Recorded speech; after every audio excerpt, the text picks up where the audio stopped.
In the quiet English countryside where rolling hills meet ancient farmland and neighbors know each other by name, there exists a darkness that has lingered for 3 decades. This is the story of a brutal murder that shocked a peaceful village, devastated a loving family, and left investigators with more questions than answers. This is the story of Janet Brown, a case that remains unsolved 30 years later, and the desperate search for justice that continues to this day. Tuesday morning, April 11th, 1995. Builder Nick Marshall and his son pulled up to a large secluded farmhouse on Spriggs Holly Lane in Radnage, a tiny village tucked away in the Buckinghamshire countryside of England. They had been booked to carry out some renovation work at the property, a routine job on what should have been an ordinary Tuesday. But as Nick approached the house, something immediately felt wrong. The piercing sound of a burglar alarm echoed through the quiet morning air, disturbing the peace of this rural setting. It was unusual for an alarm to still be sounding this late in the morning, hours after it must have been triggered. Something had clearly happened, and no one had turned it off. Concern growing with each step, Nick moved closer to one of the windows and peered inside, hoping to see some simple explanation. What he saw through that window would haunt him forever. Lying motionless at the bottom of the stairs was a woman. Her name was Janet Brown, and she was 51 years old.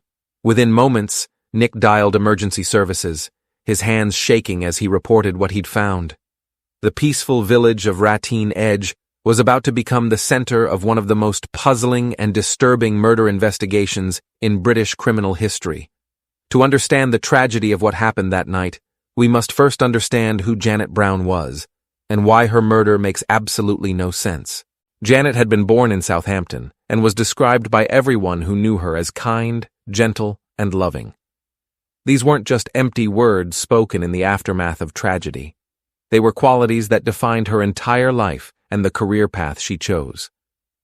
After training as a midwife, she dedicated herself to helping others, eventually working in the public health and primary care department with Oxford University at the prestigious John Radcliffe Hospital as a research nurse. She was someone who spent her days caring for others, bringing comfort to those in need. Those who knew her personally described Janet as a peaceful person, someone who found joy in the simple things. She loved traveling, exploring new places, and spending time outdoors surrounded by nature. These were the passions of a woman who appreciated life and all its beauty. Janet was married to her husband, Graeme, who worked in the pharmaceutical industry.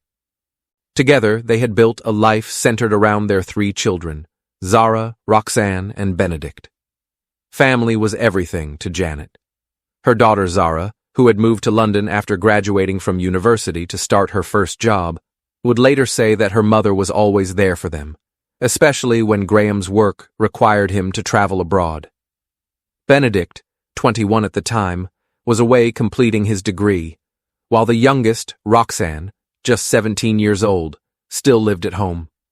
The Brown family home was something special.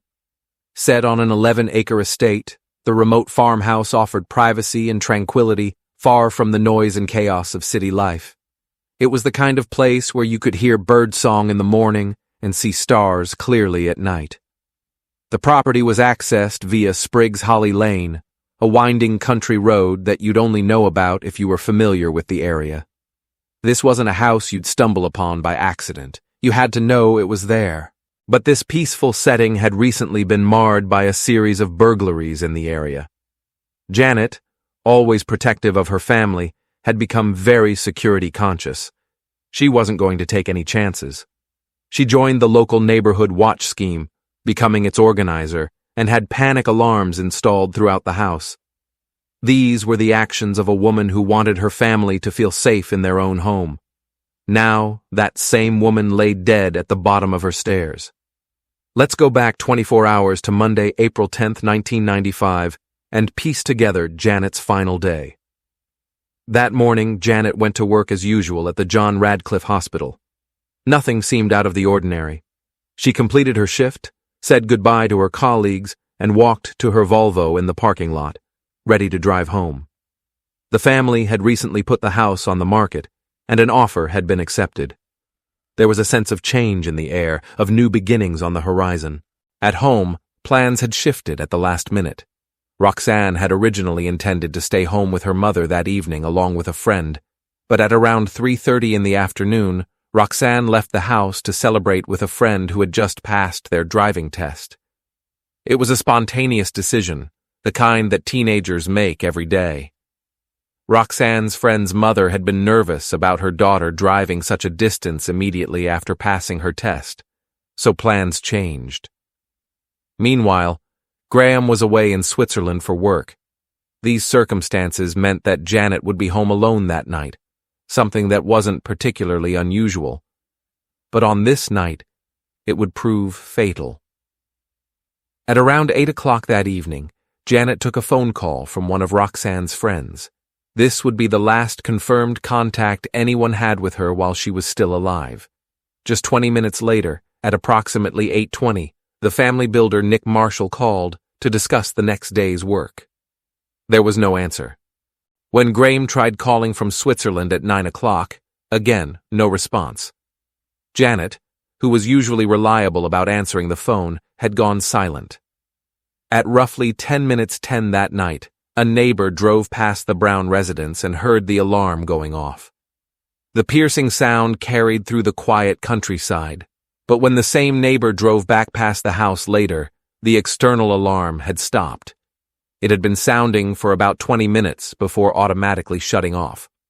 However, inside the house, the internal alarm continued its relentless warning, unheard by anyone, until the following morning.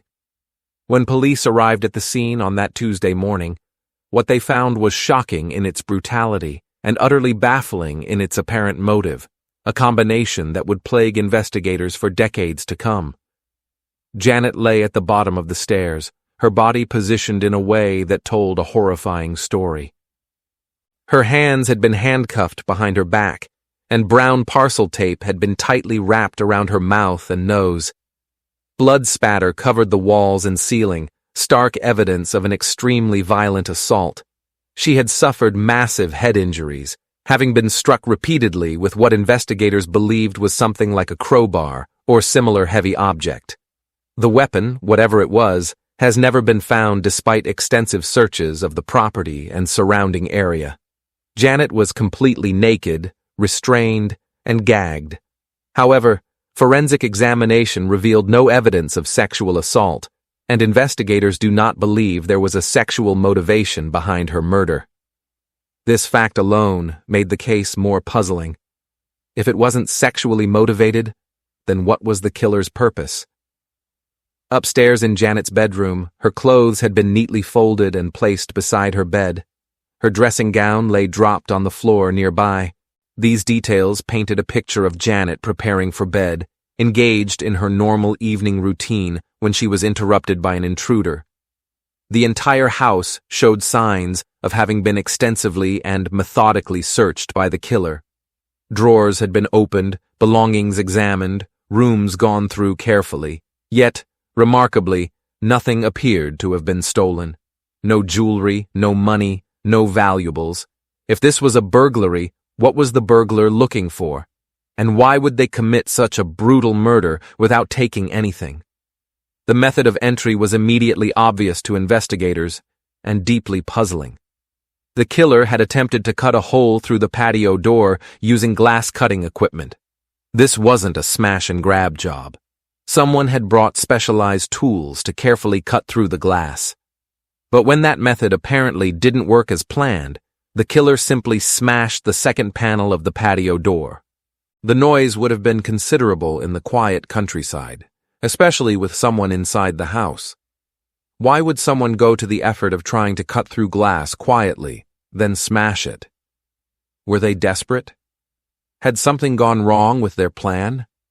The killer had also brought the tape and handcuffs with them. This was premeditated. These weren't items grabbed during a burglary gone wrong. Someone had planned this, brought restraints and gagging material with them. But for what purpose? Detective Superintendent Mike Short, who had spent 28 years as a policeman, stated he had never seen a case like this. The unusual circumstances set it apart from typical burglaries or murders. Based on the phone calls and the alarm activation, police were able to establish a fairly narrow timeline for Janet's murder. She had answered the phone at approximately 8 o'clock. She missed calls at 8:20 and 9 o'clock. The alarm was heard going off at around 10. Somewhere in that roughly 2-hour window between 8:15 and 10:15 in the evening, Janet Brown was murdered. The panic alarm had been triggered by one of 2 buttons installed in the house. One was beside Janet's bed upstairs, the other by the front door downstairs. Police weren't certain which button she had managed to press, but the fact that she activated the alarm at all suggests a moment of opportunity, a split second where she could reach for help, even while under attack. The investigation that followed was massive in scope. This was not going to be a case that police would let grow cold without exhausting every possible avenue. Police forensic teams conducted fingertip searches of the gardens and the surrounding fields. Every inch of the large property was examined for evidence. Inside the house, investigators meticulously looked for fingerprints, fibers, DNA, anything that might identify the killer. The police made 2,500 inquiries. Roughly 2,000 witness statements were taken from neighbors, friends, family, colleagues, anyone who might have seen or heard something unusual. Officers canvassed the area, knocking on doors, asking questions. Had anyone noticed an unfamiliar vehicle, a stranger in the area? Any detail, no matter how small, could potentially break the case wide open. For Janet's family, the days following her murder felt surreal. Roxanne later recalled going to the supermarket and seeing rows upon rows of newspapers, all bearing her mother's face on the front pages. The private tragedy had become public spectacle, their grief exposed for everyone to see. Roxanne also carried a terrible burden of guilt, as many survivors do. She and her friend had been meant to stay at the house with Janet that night. If they had, would her mother still be alive? Would the killer have been scared off by additional people in the house? Or would there have been more victims? These are the painful what-if questions that haunt those left behind. The post-mortem examination revealed the full horror of Janet's final moments. She had been hit repeatedly in the face with tremendous force. The marks on her body indicated that she had been forced to lie down on her back, restrained and helpless. The tape around her nose and mouth had been applied so tightly that she likely would have suffocated within minutes, even if the head injuries hadn't killed her. Investigators believed that it took the killer approximately 30 seconds to get from the broken patio door to the bedroom upstairs. This was where the confrontation occurred, where Janet came face to face with her murderer. A small piece of tape was found on the bedroom floor, evidence of the struggle that took place there. The key to the handcuffs was discovered under Janet's body, a chilling detail that showed the killer's callousness. They had locked her in restraints, and then simply left the key there, a final indignity. Even with the alarm blaring throughout the house, the killer remained inside. They didn't panic and flee immediately after the murder. Instead, they stayed, searching through the home methodically.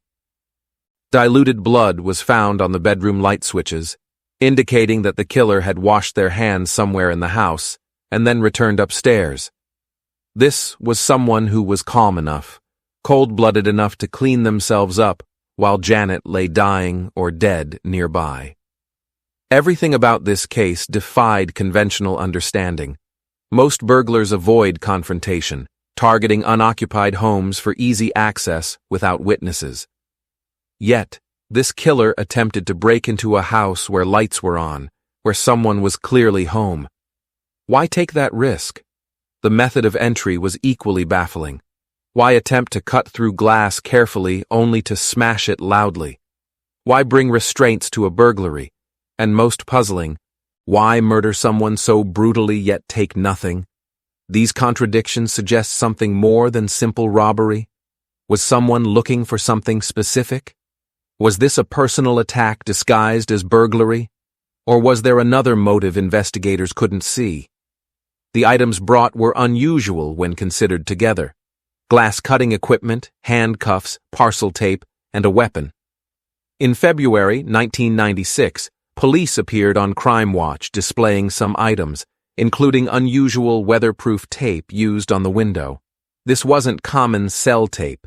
It was specialized product used for greenhouses and cloches. Only 1,300 rolls had been supplied to the local area that year. Surely someone remembered selling these unusual items together. A glass cutter, weatherproof tape, handcuffs. This combination could trigger someone's memory. Detective Superintendent Short made a crucial point during the appeal. The killer must have been heavily bloodstained. Given the violence and blood spatter, they would have been covered in blood. They must have gone somewhere to clean up. Someone might have noticed something unusual. 10 months after Janet's murder, police received 2 answer phone messages from a man who refused to identify himself. The content and tone of these messages convinced investigators that these weren't hoax calls. The man seemed to have information, real information, that could be significant to the case. Police made appeals for this anonymous caller to come forward, to make contact again, to share what he knew, but he never did.